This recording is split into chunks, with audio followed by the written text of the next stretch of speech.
नमस्कार दोस्तों, निरंतर करंट अफेयर्स में आप लोगों का स्वागत है। हम लोग यहाँ पर दिसंबर 2023 मंथ के most important one liner current affairs का डिस्कशन कर रहे हैं, जो आगे आने वाले सभी एग्जामिनेशन, चाहे वो आरओ एआरओ 2023 हो या फिर यूपीपीसीएस 2024 हो या फिर यूपीएससी का एग्जाम हो या फिर दरोगा भर्ती का एग्जाम हो, सभी के लिए मोस्ट इंपोर्टेंट है और संभावित प्रश्नों का यह संकलन है जो आपके लिए लाभकारी सिद्ध होंगे।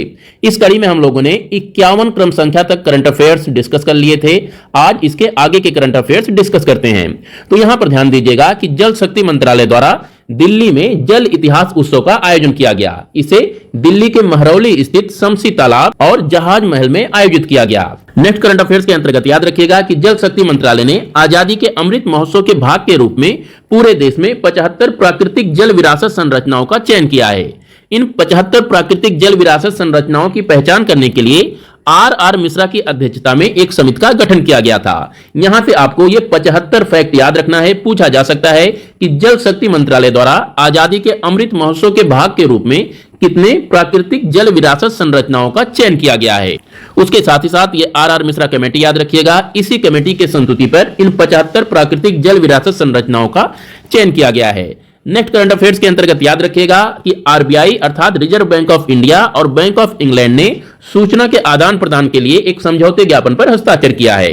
55वें करंट अफेयर्स की बात करें तो यहां से याद रखिएगा कि साहित्य अकादमी द्वारा नई दिल्ली में वार्षिक पुस्तक मेला पुस्तकायन का आयोजन किया गया।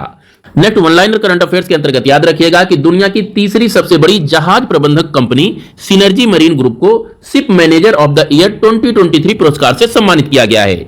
सिनर्जी मरीन ग्रुप के संस्थापक और कार्यकारी अध्यक्ष कैप्टन राजेश उन्नी को एशिया में शिपिंग और बंकरिंग उद्योग को बढ़ावा देने के लिए इंफॉर्मा मरीन फ्यूल्स 360 द्वारा लाइफ टाइम अचीवमेंट पुरस्कार 2023 से सम्मानित किया गया है। अगले करंट अफेयर्स के अंतर्गत याद रखिएगा कि अमेरिकी राजदूत एरिक गारसेटी ने अरुणाचल प्रदेश के मुख्यमंत्री पेमा खांडू के साथ अरुणाचल प्रदेश के पासीघाट में हम्प द्वितीय विश्व युद्ध संग्रहालय का अनावरण किया। यह द्वितीय विश्व युद्ध के दौरान मित्र देशों की सेनाओं के शहीद वायु सैनिकों को समर्पित एशिया का दूसरा संग्रहालय है। अगले करंट अफेयर्स के अंतर्गत याद रखिएगा कि अमेरिका के सुप्रीम कोर्ट की पहली महिला न्यायाधीश सैंड्रा डे ओकनर का 93 वर्ष की आयु में निधन हो गया। निधन से संबंधित कोई भी प्रश्न हो तो यहां से आपको केवल इतना याद रखना है कि जिस व्यक्ति का निधन हुआ है उनका संबंध किस क्षेत्र से था। तो यहां पर सैंड्रा डे ओकनर याद रखिएगा, ये अमेरिका के सुप्रीम कोर्ट की पहली महिला न्यायाधीश थी। डिजिटल जागरूकता को बढ़ावा देने के लिए कर्नाटक राज्य सरकार ने अमेरिकी प्रौद्योगिकी कंपनी मेटा के साथ समझौता पर हस्ताक्षर किए हैं। ये फैक्ट भी आप याद रखिएगा। Next one liner most important current affairs के अंतर्गत याद रखिएगा कि इसरो वैज्ञानिक वी.आर. ललितांबिका को सर्वोच्च फ्रांसीसी नागरिक सम्मान सेवेलियर लीजेंडी ऑनर से सम्मानित किया गया। इसरो के पूर्व अध्यक्ष एएस किरण कुमार के बाद ललितांबिका दूसरी इसरो वैज्ञानिक हैं जिन्हें भारत फ्रांस अंतरिक्ष सहयोग को बढ़ावा देने के लिए फ्रांस के सेवेलियर लीजेंडी ऑनर सम्मान से सम्मानित किया गया है। नेक्स्ट करंट अफेयर्स की अगर बात करें तो यहां से याद रखिएगा कि संयुक्त अरब अमीरात के शहर दुबई में कॉप 28 शिखर सम्मेलन के दौरान भारत की अध्यक्षता में लीड आईटी शिखर सम्मेलन 2023 का आयोजन किया गया।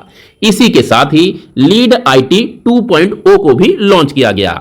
लीड आईटी स्वीडन और भारत की सरकारों द्वारा 2019 में शुरू किया गया एक वैश्विक पहल है जिसका उद्देश्य इस्पात, सीमेंट, रसायन, विमानन और शिपिंग जैसे क्षेत्रों में कार्बन उत्सर्जन में तेजी से कमी लाना है। यहीं पर ध्यान दीजिएगा कि लीड आईटी का पूर्ण रूप यानी फुल फॉर्म है leadership group for industry transition.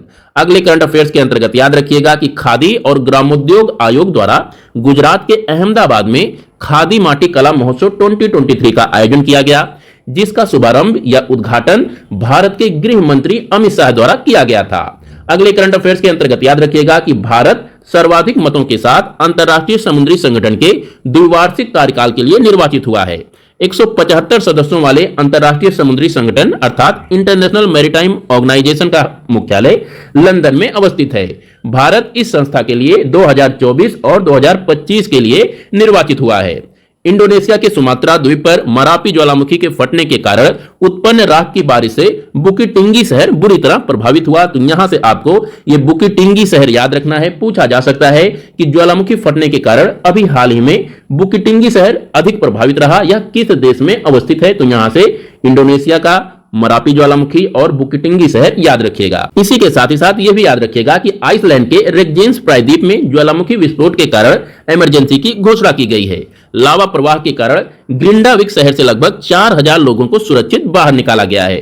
तो ये दो ज्वालामुखियों का नाम आप याद रखिएगा, मरापी ज्वालामुखी जो कि इंडोनेशिया के सुमात्रा द्वीप पर अवस्थित है, और उसके साथ ही साथ आइसलैंड के रेकजेंसप्राय द्वीप पर जो ज्वालामुखी फटा है उसके कारण इमरजेंसी घोषित की गई है। यह भी आपको याद रखना है, पूछा जा सकता है कि अभी हाल ही में किस देश ने रेकजेंसप्राय द्वीप पर ज्वालामुखी फटने के कारण इमरजेंसी घोषित की है। तो ऑप्शन आपका आइसलैंड हो जाएगा, यह सही उत्तर रहेगा। अगले करंट अफेयर्स के अंतर्गत याद रखिएगा कि राष्ट्रमंडल खेलों और एशियाई खेलों में लंबी कूद के रजत पदक विजेता मुरली श्रीशंकर ने केरल के सर्वश्रेष्ठ खिलाड़ी का 35वां जिमी जॉर्ज फाउंडेशन पुरस्कार जीता। 68 one liner most important current affairs के अंतर्गत याद रखिएगा कि इलेक्ट्रॉनिक्स और आईटी मंत्रालय द्वारा इंडिया इंटरनेट गवर्नेंस फोरम का नई दिल्ली में आयोजन किया गया। IIGF अर्थात इंडिया इंटरनेशनल गवर्नेंस फोरम का यह तीसरा संस्करण था, जिसे आगे बढ़ना, भारत के डिजिटल एजेंडे को सेलिब्रेट करना अर्थात moving forward calibrating Bharat digital agenda theme के साथ आयोजित किया गया था। Next most important one liner current affairs के अंतर्गत याद रखिएगा कि दुनिया के पहले पोर्टेबल अस्पताल आरोग्य मैत्री एंड क्यूब का हरियाणा के गुरुग्राम में अनावरण किया गया। यह विश्व का पहला आपदा अस्पताल भी है, जिसे प्रोजेक्ट भीष्म के तहत स्वदेशी रूप में डिजाइन किया गया है। प्रोजेक्ट भीष्म का फुल फॉर्म है भारत हेल्थ इनिशिएटिव फॉर सहयोग हित एंड मैत्री।